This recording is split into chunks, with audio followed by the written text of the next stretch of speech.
Okay, folks, Mr. O'Rourke here. We're going to talk a little bit today about nationalism, continuing talking about nationalism, and how it leads to the breakup of the Austrian and Ottoman empires.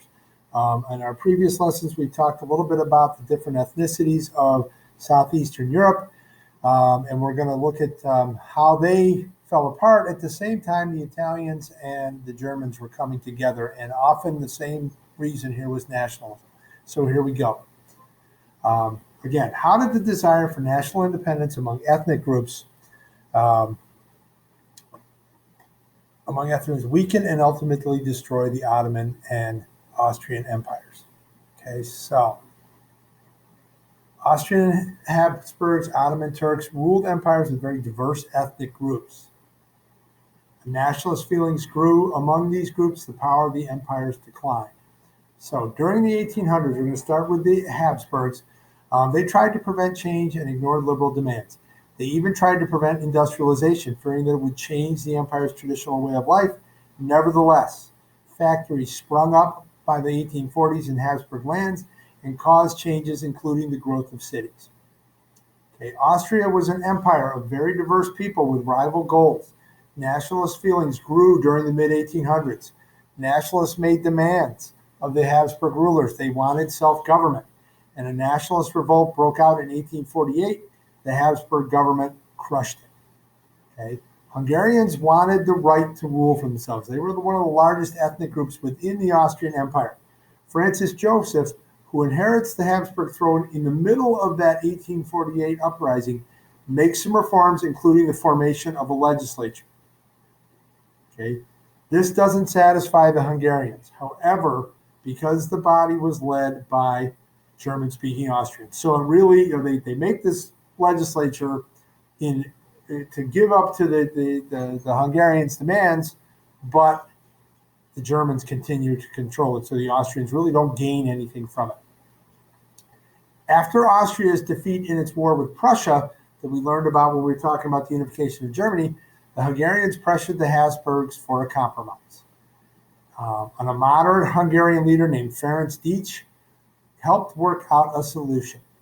Okay, and what the solution was is that they formed what became known as the dual monarchy of Austria-Hungary, and it was formed in 1867. Okay, the dual monarchy of Austria-Hungary kind of split Austria into two different things.